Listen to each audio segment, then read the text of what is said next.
En 2024, ça va être les 70 ans de l'appel de l'abbé. Donc, voilà, nous, on existe depuis 1949, les communautés Emmaüs. Celle de Cholet va avoir 35 ans en 2024 aussi.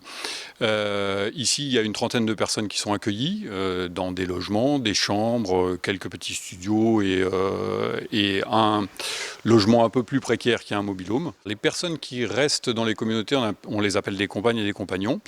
Ils peuvent passer 10 minutes avec nous le temps de prendre un café et puis repartir sur la route parce que ça a suffi et puis souvent parce qu'on n'a pas de place, comme rester 40 ans en communauté. Et aujourd'hui, ça existe. On a, nous, ici, 4 espaces pour des retraités, effectivement des retraités d'Emmaüs.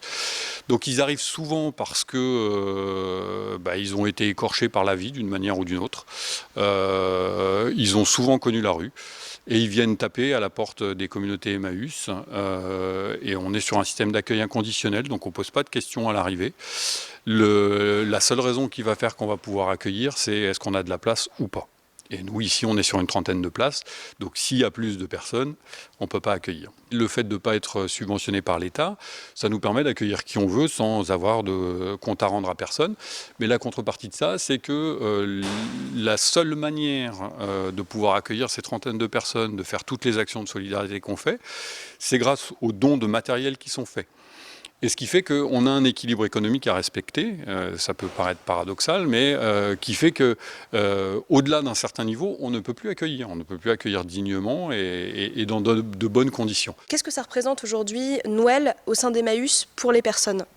Alors les périodes de fin d'année sont vraiment une période difficile dans les communautés Emmaüs parce qu'effectivement il y a très souvent une rupture familiale pour des raisons diverses et variées, soit un éloignement géographique important, soit une rupture réelle familiale avec les enfants, avec l'entourage familial.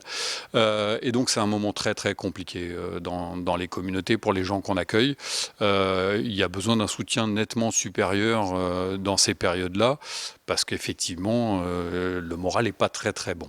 Aujourd'hui, notre manière de redonner le moral aux gens, de les remettre debout, de les réhabituer à un rythme de travail, etc., c'est la revalorisation des dons en matière qui sont faits.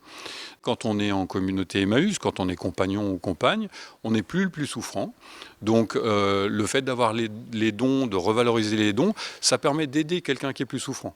Donc ça aussi, ça donne du sens. Et ça redonne le sourire, ça redonne l'envie d'eux. Et puis après, chacun fait son chemin par rapport à ça. La magie de Noël, c'est aussi de pouvoir aider les autres, les personnes qui sont dans la difficulté. Est-ce que, en marge de tout ça, vous organisez peut-être un petit repas ou des actions de convivialité ? J'ai une image comme ça sur Noël, vous voyez, les compagnes et les compagnons, quand ils voient des enfants qui peuvent être un peu en difficulté, etc., venir chercher des jouets vraiment pas chers ici et repartir avec le sourire, ou les parents qui sont contents parce qu'ils ont trouvé le cadeau de Noël qu'ils vont offrir et ils savent que ça va faire plaisir, bon, ça pour nous, c'est génial, parce que, enfin, vous voyez, ça me fait des frissons quand j'en parle, parce que c'est quelque chose de vraiment fort, ce moment-là. Et après, au niveau de la communauté Emmaüs, oui, on organise un repas tous ensemble, et le 24 décembre et le 31 décembre. Si vous deviez adresser un mot aux spectateurs qui attendent Noël avec impatience, qu'est-ce que vous aimeriez leur dire ? J'aimerais leur dire attention à notre manière de consommer. Les fêtes de Noël, les fêtes de fin d'année, c'est vraiment un moment où la consommation est très forte.